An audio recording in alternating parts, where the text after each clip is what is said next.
I think I was attracted, whether I called it being an artist or whether it was just a fantastically strong attraction to making things, and my mother being a very creative mother and showing her children how to make with things that were at hand, matchboxes and plants and things that you usually throw away that she would turn into things like doll's house furniture or small environments to play with. She was a very talented person in that respect. But there was one incident when, after the war in about 1950, my parents went back to Paris to meet up with friends that they'd known before the war. And we visited a studio, and the image of this studio is just ingrained on my memory. And I think it made a huge impression. Probably over time, the memory has turned it into something like a scene from the opera La Bohème. but at the time, just these paintings on easels and the whole atmosphere of the place, I felt this incredible, strong attraction to.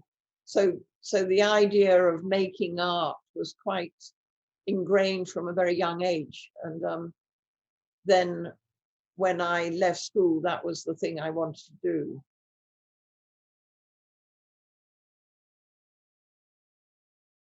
I think sculpture for me has never been just a visual experience.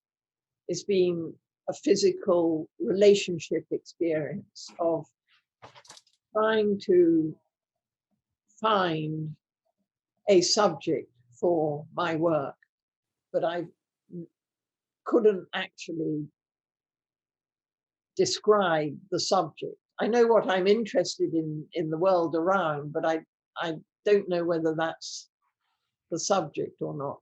And I think that state of not knowing actually has been a great incentive for me to always begin another adventure with making.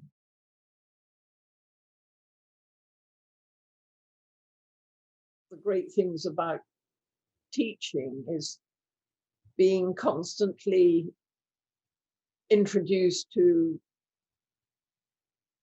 things that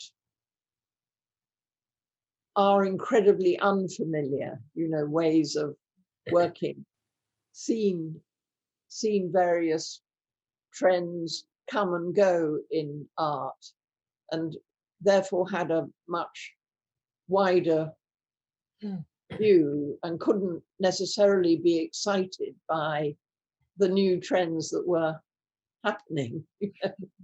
And I think that's something where it requires a certain amount of courage to stand up and express those views and to be very, very harshly argued with as an older artist. But I enjoyed that. I enjoyed perhaps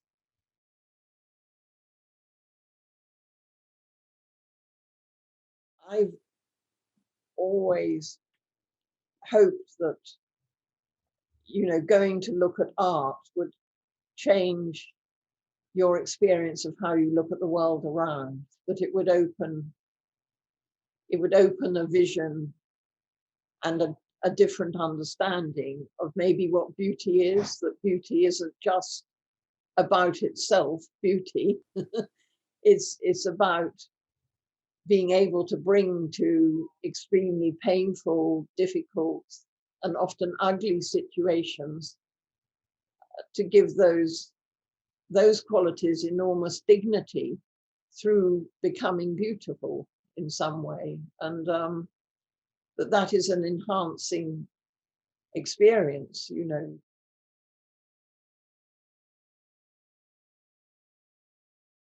I think it's very interesting with the theories of art, the theoretical side of art. One of the most difficult aspects of that is to actually write about what it is to encounter an artwork, what the emotional state actually is, in terms of not just looking at the work of art and saying, oh, it's like this and it's like that, but more, what is the state of consciousness that one is going through, in the same way as, say, listening to a great piece of music. You sit there and the music embraces you, it immerses you, and then it ends. And how do you relive that experience? It's almost impossible to make sense of that in terms of verbal language. I think that is something that is very missing in the theories of art. It's almost as if there's a fear around the act of expression and the act of what are acts of looking, seeing, watching, observing, scrutinizing, all these extraordinarily strong and different words for what the eye does and for what touching is.